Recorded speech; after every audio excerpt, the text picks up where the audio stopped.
Hello, everyone. Hello. My name is Jackie. I am an event host here at RJ Julia. Thank you so much for joining us. I have the great pleasure of introducing our guest of honor tonight. So I think we have some friends in the audience, so you may or may not already know these things about him. But Ralph White joins us this evening to share the remarkable story of his experience as a 27-year-old banker in Saigon when the city fell to the North Vietnamese Army. Getting Out of Saigon, his new book, is the true story of Ralph and the Vietnamese coworkers he saved. With decades under his belt in the banking industry, Ralph also founded Columbia Fiction Foundry, a writing workshop for alumni of Columbia University. He now serves as the chairman of this organization. Excuse me. We will have time for a Q&A as well as a signing line after the event, which we will hold in this room. If you haven't gotten your book yet, we have some available for sale at the registers up here as well as downstairs. So we definitely encourage you to pick one up and you can get it signed after the event. I, for one, am very inspired by this story and excited to hear more about it, as I'm sure you all are as well. So I will hand it over to Rob. Thanks. Thank you. You're right. I have, over the years, I've occasionally introduced myself as a guy with an interesting past and a dull present. And people usually say, well, tell us about the interesting part, Ralph.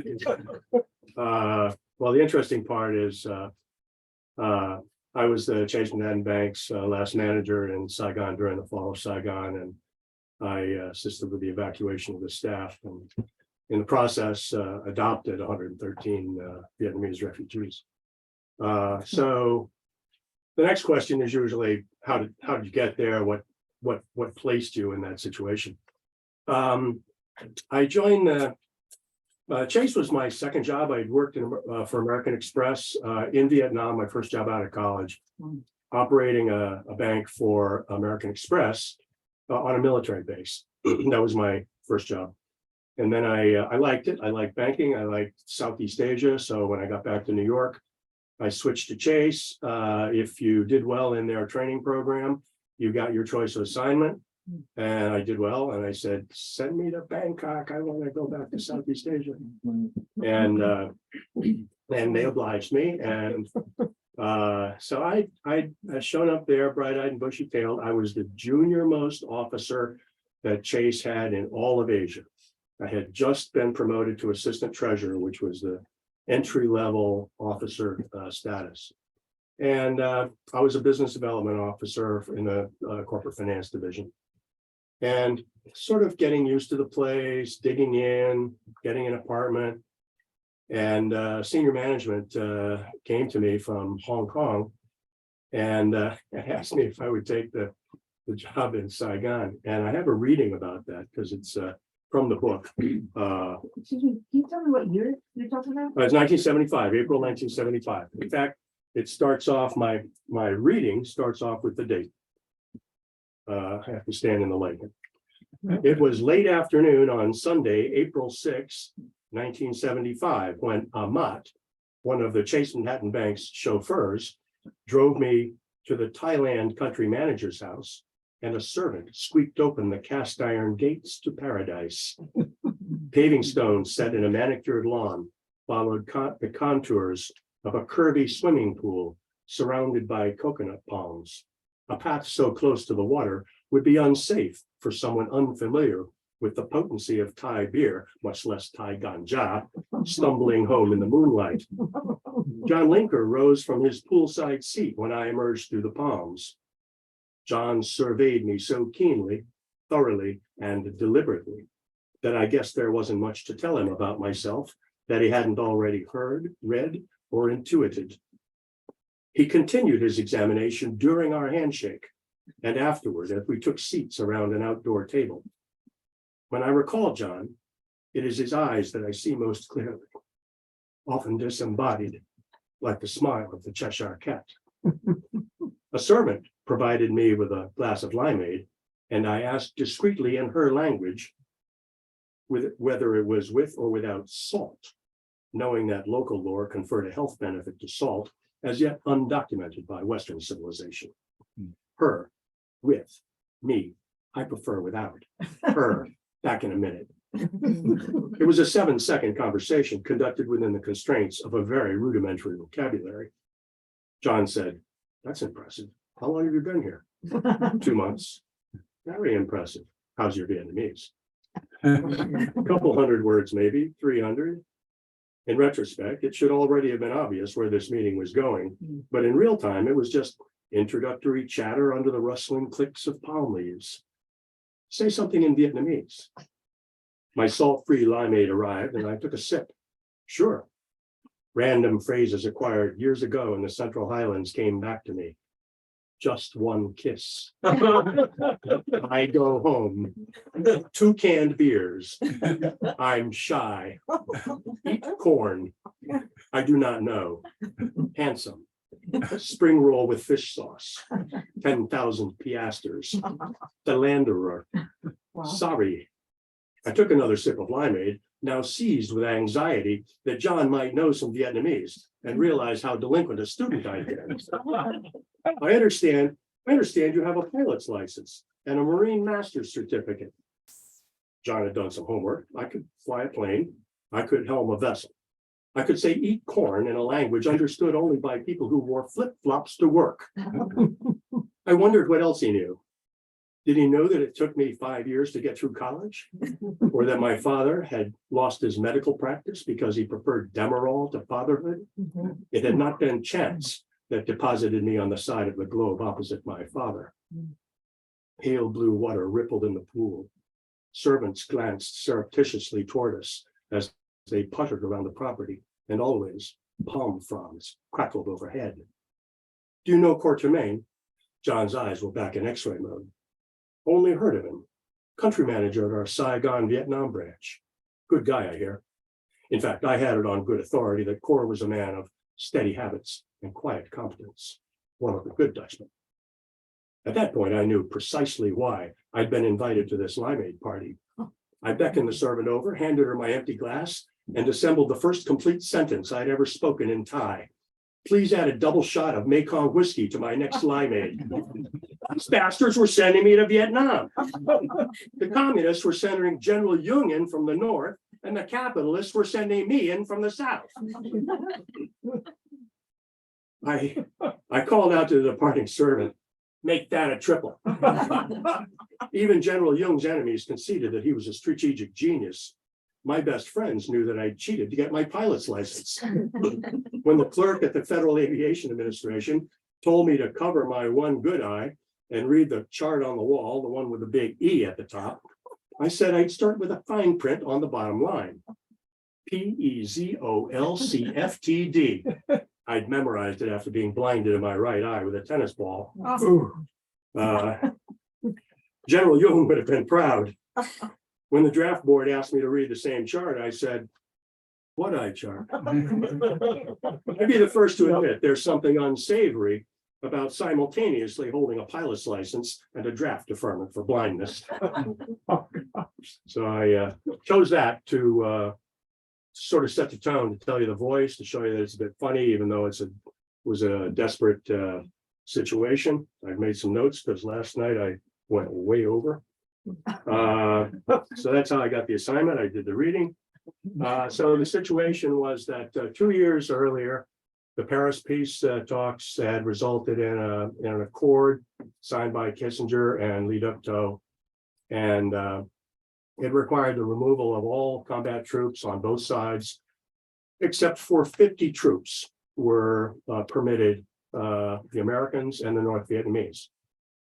So the Americans reduced their troops to 50 troops, and the North Vietnamese left about 30,000 troops infiltrated throughout South Vietnam.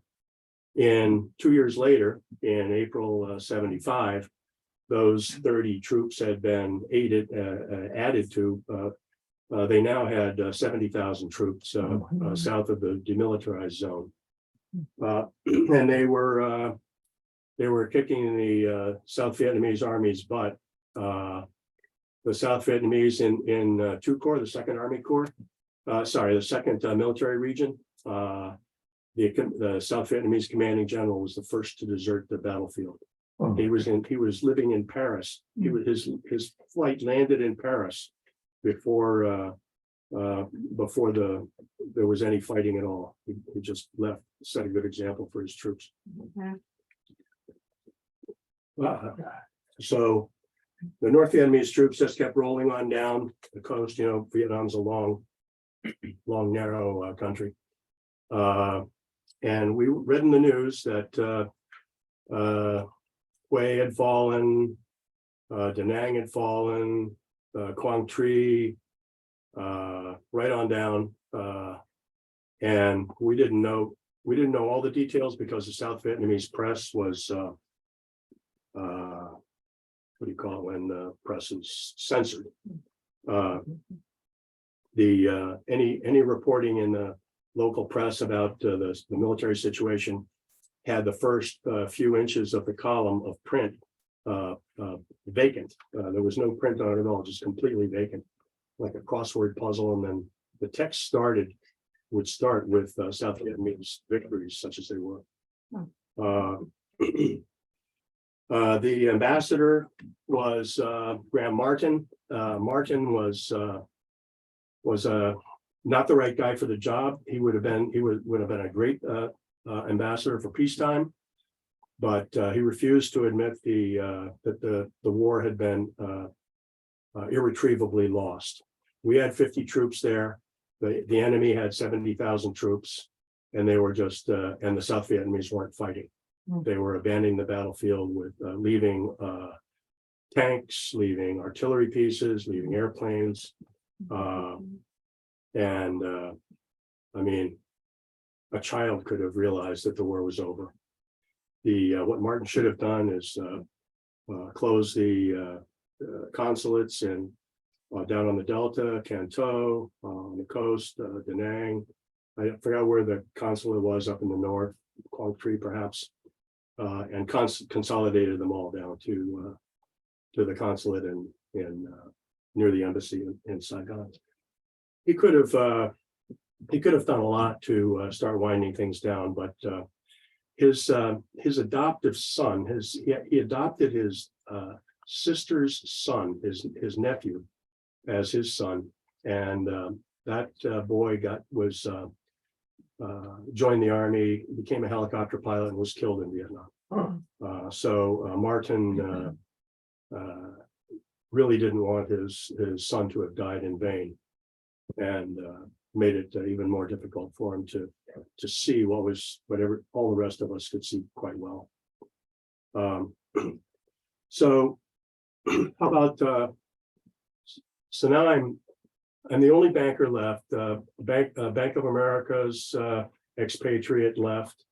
Citibank's expatriate left, and I was the only one left. And why did I have to go in? Chase's manager in Saigon was Kort Termain. I mentioned him in the reading. He was Dutch, and he didn't believe that the United States would help him in the final days and hours. So he wanted out. Chase needed somebody to go in and replace him, who was young, single, expendable, and nearby. And there I was in Bangkok, and I already had a couple hundred words of Vietnamese. And they asked me to do it, and quite frankly, I was excited. I wanted to go. I liked Vietnam. I liked Saigon. I liked the people. I liked the culture, the food. They're wonderful people. They're attractive people. They're bright. The ones that made it back here have made wonderful Americans, and I was very keen to go back and help them. We had a fear that when we started saying when, not if, the North Vietnamese took over the city, that employees of American firms would suffer retribution. When the North Vietnamese had overrun Hue up just below the demilitarized zone back in '68 during the Tet Offensive in '68, they'd executed 3,000 civilians, including women and children, and rolled them into muddy pits. And that was well known to my employees. They knew exactly what the North Vietnamese had done. that had been a few years ago, but a more contemporary example of what they might face is when the Cambodian communists, the Khmer Rouge, took over Phnom Penh. They'd executed all of the university professors first, and then anybody with an education, any kind of education, they executed them all. And so our people, being sort of at the top of that social pyramid, feared that they would either be executed or sent off to, I hate the word re-education camp because it implies, something like what we're doing now, right? They were prison camps. They were torture camps. They were physical torture and psychological torture camps. We had no idea if there was going to be a bloodbath. We didn't know, but we had to assume. One woman asked me, are you going to take us with you? And I didn't have Chase's permission to take everybody. My mission was to get the 4 top officers out, and if I could, maybe the next 10 department heads. There was no Chase plan to take everybody out. But this was a fairly junior clerk who asked me, and what do you say when somebody says that? You want to say there's only a 50-50 chance they're going to shoot you and roll you into a muddy pit, you and your family. So I said, yeah, I'm staying. I'm not going to leave without you. And I had no cover. If Chase had heard me say that, I'd have gotten fired. It was not in the cards. I was scurrying around Saigon, in and out of the embassy. I was in the embassy every day.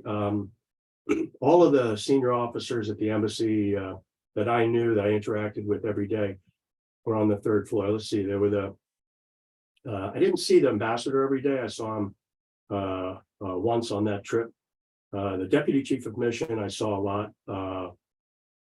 The political officer, the minister counsel of economic affairs became a good friend.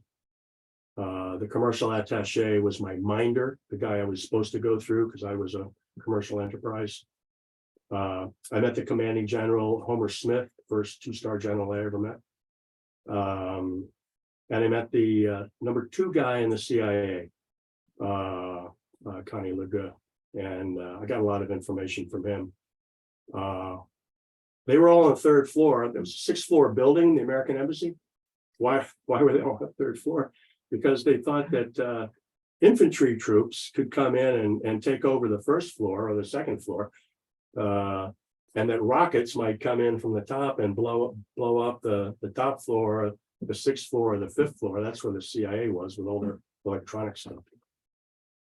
So I spent most of my time on the 3rd floor of the embassy. Just I got to know them. I got so I didn't need an escort. I just knock on somebody's door jam and go in and ask them if the rules had changed.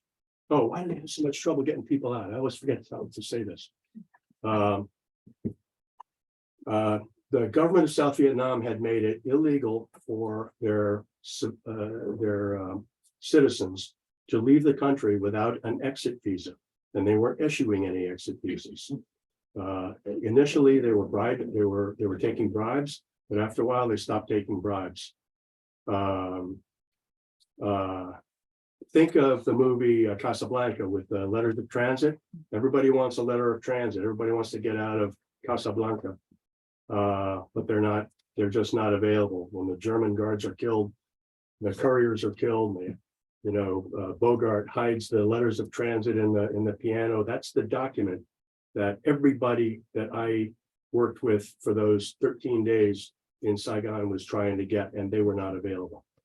And the reason Martin was so unhelpful to me was that he sided with the South Vietnamese, and he should have been representing America and America's interests. Well, he should have said, "Oh yeah, I'll get you people out. Just send them to me in 1s and 2s, and I'll put them on black operations flights, and I'll get them out." But he didn't do that. He said, "Oh no, that'd be violating the laws of South Vietnam. We can't do that." So that's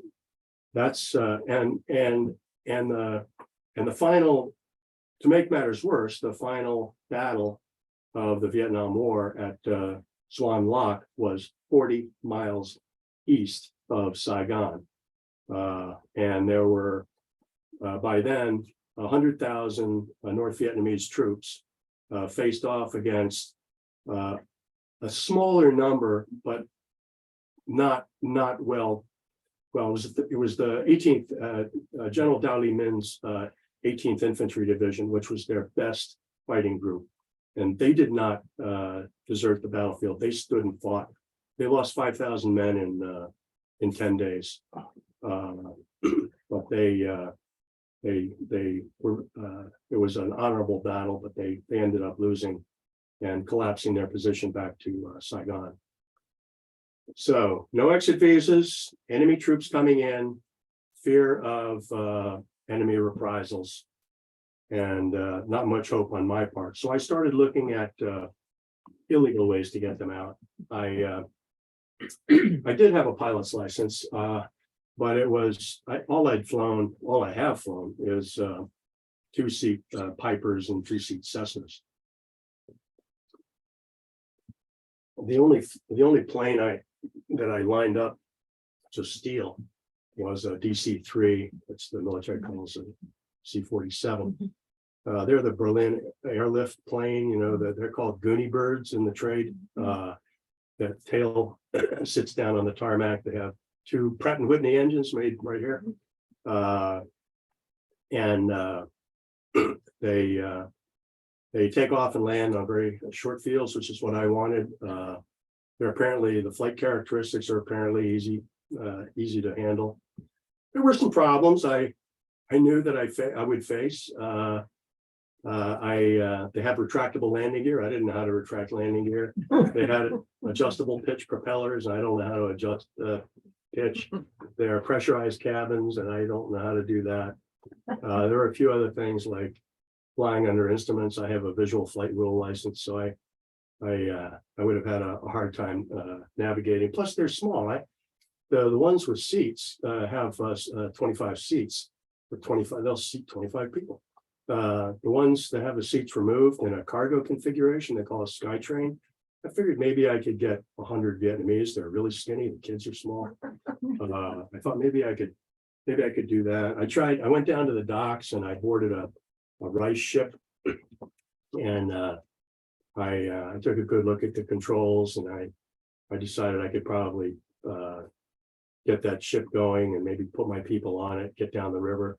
We knew that the 7th Fleet was sitting in international waters 11 miles offshore in South China Sea, so I thought we could.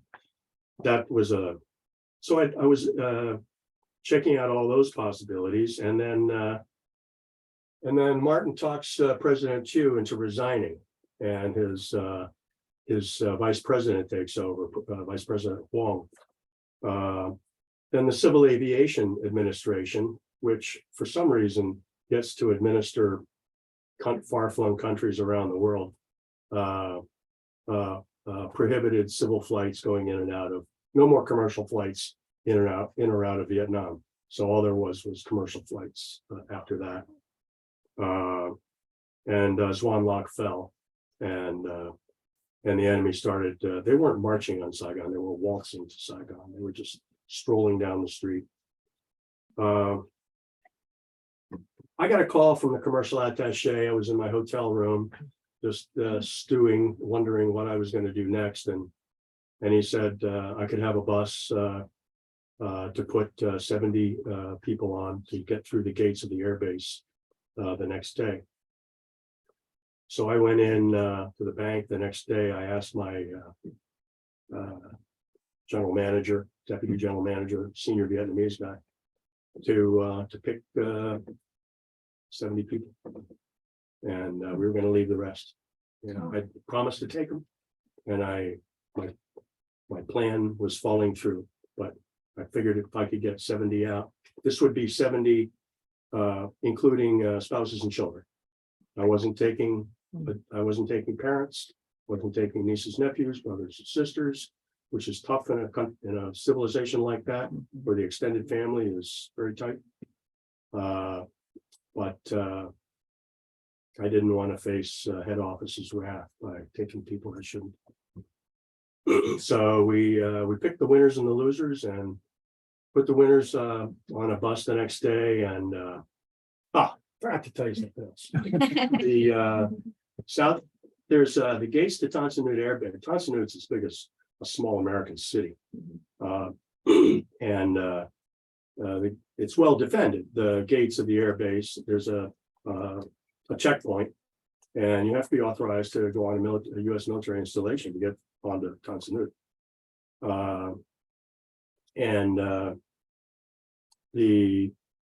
But frankly, it wasn't that hard. But unfortunately, around the same time that Chu resigned, civil aviation was ended, Xuan Loc was defeated. The South Vietnamese Army set up a checkpoint just in front of the American checkpoint. And we learned that the purpose was to prevent draft dodgers and deserters from getting out of the country. And they defined draft dodger and deserter as any male without identification papers. So they would board these buses. They would take young men off and execute them right in front of their families, right there, and then let the bus go through the checkpoint. And they boarded buses and they took men off. And it was another kind of killing fields, and these were our own allies, our friendly allies. So that's another thing. So I didn't have a suitcase. I carried a briefcase, a shoulder strap leather briefcase. It had my laundry in it. It had $25,000 in cash in 20s in case I had to pay bribes. And I took a 38 caliber Smith & Wesson revolver in case 25,000 wasn't enough. And when we went through the South Vietnamese checkpoint, I stuffed my hand in my briefcase. It's the dumbest thing I ever did in my life. This is not bragging, this is telling you I'm stupid. I cocked the gun. There's no safety on a Smith & Wesson Chief Special. Once you cock it, it's got it's got 5 bullets in the chamber, in the chambers. It's a very, very dangerous weapon. And thank God we rolled through the checkpoint. They didn't stop us. And I let the hammer back down, and they all came, patted me on the back. Thanks, Mr. White. And they had 8,000 miles to go, but they survived the first 100 yards of it. So they thought they had a pretty good chance. So I was leaving. I checked out of the hotel. I had my dirty laundry, and I manifested my, it wasn't. Turns out we took 68 on that trip. I manifested them all. I settled them all down in some shade, and then I went to the bathroom. And in the bathroom, I ran into Jim Ishida, my minder, the commercial attaché. And he said, "Oh, Ralph, I'm glad I ran into you. It's like a chance meeting, really. I can give you another bus tomorrow." Now you tell me, Jim. So, I'm standing there. I'm trying to figure out how much longer will Saigon last. How far away are the enemy troops? How crazy is the ambassador? How desperate are the Vietnamese getting? And then I tried to imagine what that bank would look like in the morning when the junior employees showed up and they saw that the senior employees were gone. And I decided I had to go back. So I went back to my hotel. Oh, I forgot to tell you something else. Mr. Kung, the deputy general manager, the one who picked the winners and the losers, right? He had his family group was his wife. He had 2 kids, and I allowed him to take his sister-in-law and her child. Why did I do that? Because his brother was already in the United States, so this would be uniting their family. I did it on my own say so. I didn't put them on. I didn't give them. I gave them all letters of responsibility. Chase was on the hook financially for all of them except the ones I allowed under my own cognizance. And of course, I had no money and I was 27 years old, so my financial umbrella was pretty useless. Anyway, he'd missed the bus. He apparently, I've talked to some of the Vietnamese from that group. He thought the rendezvous was somewhere else, and so he took his group and he missed the goddamn bus. He was the most vulnerable to execution, and he'd missed the bus. And I walked into the Caravel Hotel, and there he was, slumped in one of these big, thick, easy chairs that stank of cigarette smoke, because everybody smoked in these days. And he looked at me, and he looked at carefully, and he rubbed his eyes, and I said, "Yeah, I'm back." And he said, "Get your family together. We'll show up at the bank tomorrow. We're going to leave tomorrow." And I never asked him why he missed the bus. I never to this day did I actually find out. Well, I found out from some of the other people that he went to the wrong place. So we walked in the bank next day. The employees were furious because they realized they'd been left behind. But then they saw me and they saw Kung, and they thought, "Well, we're going to get out." We told them a new rendezvous place. We went and got the buses. We had to sneak out a side door because our clients, our banking clients, were furious. The bank hadn't opened on time. They had rifles, M16 rifles, slung over their shoulders. They were armed forces people. They could have thrown a smoke bomb through the windows, and that would have changed the whole dynamic. Fortunately, they stood there, and we got our people out in ones and twos through the side door. Nobody realized we were out. Oh, and Kung says to me, "Mr. White, I don't have the authority to close the bank. We operate under the authority of the finance ministry." And I said, "Mr. Kung, I have authority to close the bank." just shred the negotiable instruments, take the cash to the French embassy, and I'll meet you at the general manager's house at whatever time it was. And a couple of employees did decide to stay. They didn't want to leave the parents. They were low ranking. They probably weren't going to get executed. I had a very traumatic entry to the base on the second with the second bus. A South Vietnamese captain did board the bus. I did cock my pistol again.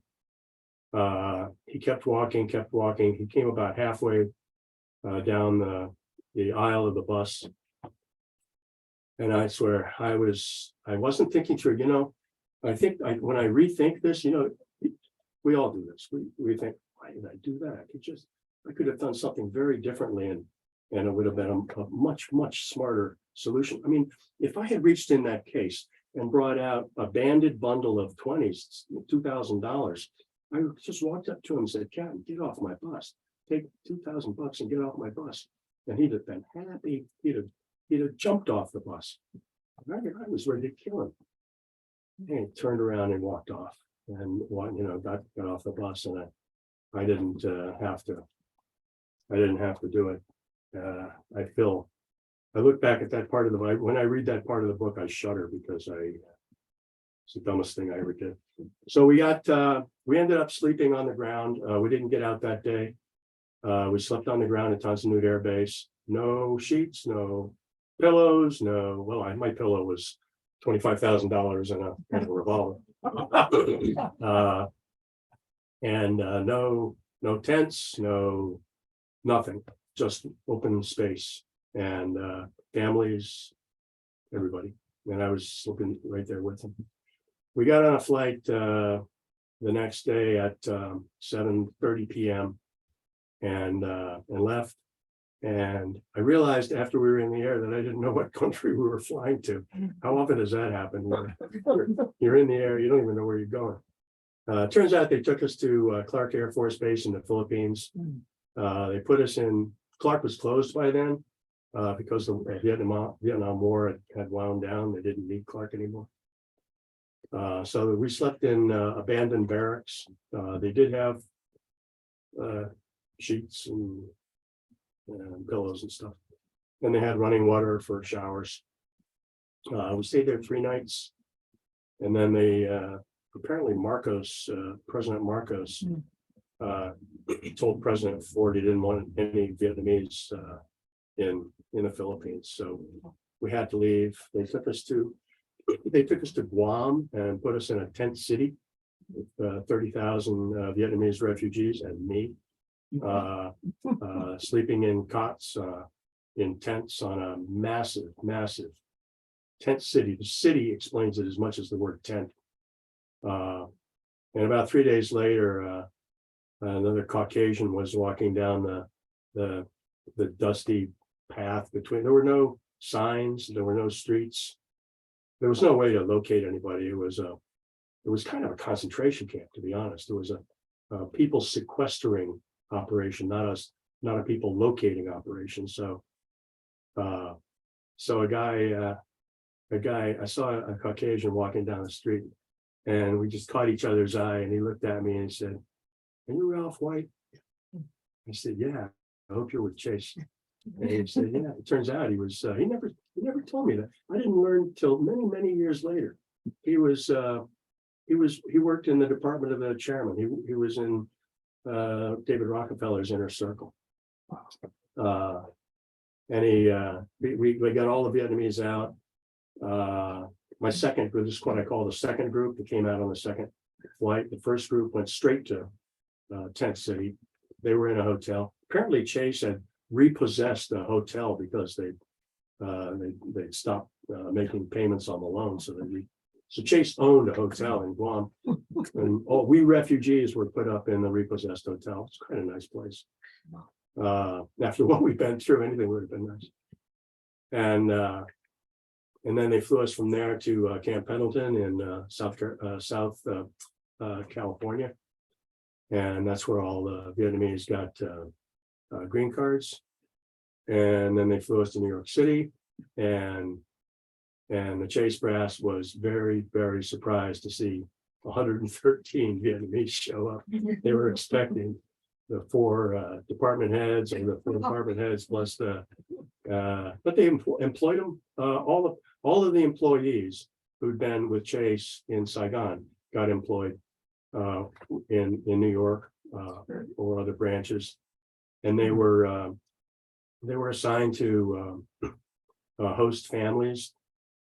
So they moved in and had real dining tables and fireplaces and bedrooms, and went to the kids who couldn't speak a single word of English started going to American schools. And so I want to finish up by telling you a kind of an uplifting story about the photograph on the cover of the book. When the cover first came out, this is the second cover that Simon & Schuster came up with. The first one sort of looked like the Miss Saigon logo. It was an orange sun with an aircraft flying into it, and instead of a helicopter from Miss Saigon.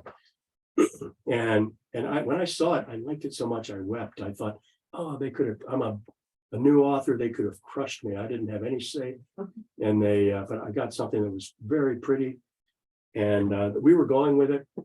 And then the head of Simon & Schuster's sales department, of all things, said, "I thought you told us this was about refugees. How come you had airplanes on the car? What you need a refugee photo?" Well, Simon & Schuster's graphics department didn't have any refugee photos, so they came to me and they asked me if I had any, and I said no, but I've seen some on Getty Images. You can purchase images for use from Getty Images. Mm-hmm. So I Googled in there, Fall of Saigon in Getty's database. I got about 1,000 photos, and I'm scrolling through on my computer, and I come up with this one. It's kind of haunting, right? Kids boarding a cargo jet from the rear, and I showed it to Simon & Schuster. They said, "Yeah, it works," and they crafted this little piece of work that you're that you have here. And then they printed the book and it showed up on, the social media pages. And so it was out there. I got a call. I don't answer phone calls from numbers that I don't know, but I got a call from Houston, and I just had a feeling about it, and I opened it up expecting, them to be selling something. Hi, Mr. White. I'm Kukli. You rescued me back in 1970. They call it Black April. Vietnamese call it Black April. You rescued me during Black April, and you put my children on your photograph on the cover. Oh, and I said, "These are your kids?" And she said, "Yeah, that's Vien and An, and they're still living with me now in Houston, and they're in their mid-50s now." And she handed the phone over to this little kid. And I had a nice chat with him, and he was very grateful that I helped them get to America. And so it was, I felt kind of, obviously I felt good about that. And then I got another call from my editor saying, "Ralph, sit down, I got something to tell you. Because of supply chain issues, we're not going to be able to publish your book on June 18 of last year. We're going to delay it until April 4 of 2023. It's a 10-month delay. Very sorry, but our producer, our publisher, our printer can't get enough ink and paper to make your book." But he said, "Look, do me a favor. Be productive during this 10-month delay. See if you can find your Vietnamese refugees." And I said, "Come on, Bob. That's all I've done for the last 47 years, trying to find them. I Google them. I've used every search engine. I've used every variation of their names. I've called everybody who I knew them. And I came up with nothing. So came up with another idea. My girlfriend Gail and I went to a Lunar New Year celebration at the New Jersey Vietnamese American Community Association. Not this Lunar New Year, but last year. And we walked into, basically it was like a gymnasium, and full of Vietnamese. We're the only Caucasians. All this Vietnamese reverberation music going on. They're all dressed up, and Vietnamese food all over the place. And we're kind of lost. And I felt kind of dumb, to be honest. How am I going to find Vietnamese refugee, my Chase staff from half a century ago? And I sat down at a table feeling like I'm wasting my time.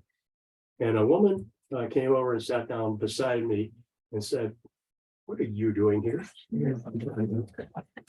And I said, "I thought I might be able to find Chase and Haddon Bank refugees from Chase, Saigon." She pulled out her cell phone. She said, "My best friend used to work at Chase, Saigon."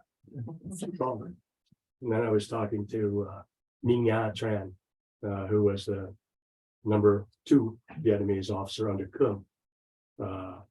And could hardly hear because of all the loud Vietnamese music. So we made plans to get together. And I went to a couple more Tet reunions. I met a lot of the Vietnamese I brought out. I met their children, their grandchildren. I now am in touch with 25 families that I either brought out or are direct descendants of people I brought out. I sent them all copies of the book, complimentary copies. And here's something that blew me away. I delivered this talk last night up in Concord, New Hampshire, another iconic bookstore up there. And I was near the end of the presentation, and an Asian guy walked in. I hardly noticed him because I was trying to finish on time, and I was rushing, and I wasn't really looking at the audience that much. And then we had a little Q&A. And then when that was over, the guy came over and said, you brought me out. I was one of your Vietnamese. Wow. Said I was 5 years old. You brought my mother out. You sent her a copy of the book. And she told me that it's in your website that you were going to be at this store.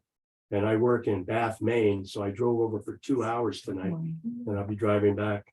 And so we shared a hug, and he served in the U.S. Army. He fought in Afghanistan.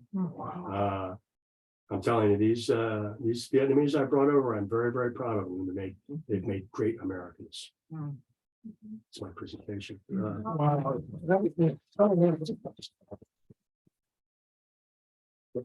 it up to Q&A. When did you leave Chase? I was there, I left in about, I was there 14 years. I started in 73, so 70, no, 87, yeah, 88, I left in 88. And of the 113, how many were employees? 53. Okay. I brought out, in addition to the employees, on Mr. Kung's suggestion, I brought out the bank's doctor and his wife and 2 kids. They were not technically employees, but I thought we might need a doctor. So I signed them up under my responsibility. And there was a family of 10 that also were not eligible under our strict criteria. But I was convinced to take them out too, so I signed them up under my own recognizance. So that added up to 115. Do you recall when did the embassy fall? You say April. I don't remember. If you look in Wikipedia, the embassy, the Marines, the ambassador left the morning of April 30, and the Marines left the same day. That same month. Yeah, same day, same month, yeah. So I left 26. I've been telling people for years that I was the 27th, but then I got a 1975 calendar, kept it in front of me while I was writing the book to count off the days properly. Ralph, you left the day earlier in your books. So the runways were bombed 22 hours after I left on the 27th. So everybody who left after that had to go by helicopter, and Vietnamese definitely weren't getting on helicopters. They were at the embassy because they let a bunch of Vietnamese into around the swimming pool. If anybody's read about the fall of Saigon, knows about the ambassador wouldn't let the Marine Corps guard cut down the banyan tree in the middle of the parking lot. The helicopter roof on the top of the embassy could land UH-1 slicks. They were light enough to rest there without the rotors going, all their full weight. But the CH-47s, the Chinooks with 2 blades, and the CH-53s, the Sea Stallions, they were too heavy to land, so they were going to have to land in the parking lot behind the embassy.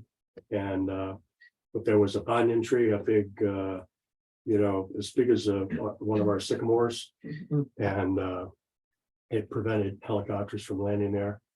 And the ambassador steadfastly refused to have it cut down because it was visible from the road, and it would send a message to the Vietnamese that America was cutting and running. So he wouldn't permit it. And the Major Keane, the head of the Marine Honor Guard, went there when the ambassador was out doing something else, took a chainsaw and risked his career. A lot of people risk their careers. The two, when I look back, when I attribute, when I look for, I went to Columbia Business School. I look for, I think like a business guy. I was a banker. We look for key success factors in business, right? Key success factors of this mission's success were pure luck, and two Foreign Service officers who broke ranks, set up a clandestine operation. Because when I took my people, that first group to the base, and I discovered my DC-3 was gone. Listen, I'm calling it my DC-3. And we went to the evacuation control center, which was designed exclusively to take out the dependents of Americans. And it was just a massive throng of humanity clustered around a gymnasium trying to get in. And I got in there. I said, the non-commissioned officer in charge asked me what I was doing there. And I said, well, I'm here to get some people out. I said, okay, follow the yellow line. It was, massive people. I'm in line. There's a piece of yellow tape on the floor leading to the back of the room. And there's 4 desks in the back, each manned by a vice consul from the embassy, handling visa work, paperwork. They were marrying guys who had common law marriages with Vietnamese women, and they were adopting their children. Just bang, bang, bang, faster than you get a driver's license in Connecticut. And I got to the front of the line, and the vice consul said, passport. Gave him my passport. Okay, Mr. White, what are you here for? And I said, oh, I'll get some Vietnamese out of here. And he says, wife, children. And I got the idea. There were wives in my group. There were children in my group. I said, yep. He said, okay. How many forms do you need? One form per person. How many forms do you need? I said, well, it was 2 groups, right? So I said, 68. So what do you say? It's a little noisy in here. 68. You can't support 68 people. I said, I have deep pockets. And I said, you can do a lot of good or you can do a lot of harm. Picked up a bunch of forms and gave them to me. Wow. And I adopted my staff, and so I knew it was going to work the next day when I came through. That's how I got them. Have you been back since? I've been back. By the weirdest coincidence, my former brother-in-law became ambassador to Vietnam. And I went back to visit when I was still friendly with that side of that family. I went back to visit him when he was a more junior officer in the embassy, not when he was ambassador. And I haven't gone back aside from that. But I would like to. I like Vietnam. I like the people. I told you. I'm sure I won't like the glass and steel high rises and all that. I like the crumbling French colonial infrastructure and the foods and the wines. But the food hasn't changed. A lot of the buildings are still there. People are still pretty nice. I don't like communism. I don't like the abject poverty. I don't like the lack of freedom. But I'm gonna play nice when I'm there. Looks like Jackie has. We do have to wrap it up just because the registers are going to close. We can take one more question here. Sure. What you did was very brave and obviously very humane. Did you suffer any pushback from your employer by doing this? No, I did pretty well out of it, to be honest. David Rockefeller shook my hand, gave me an award, and he gave me a locker in the gym next to his. And my next assignment, I got my choice assignment. Okay, I did pretty well from that so they standpoint. didn't fire you. I didn't get fired, no. But just a point, I know, Jackie, we gotta get there before the cash registers close. If I thought did something heroic, I would say, sure, I'll take all the adulation you can give me. But to be honest with you, when I look at the characteristic that enabled me to get through it, it was willfulness, not courage. When the ambassador said, no, Ralph, you can't take your people out. That's all I need.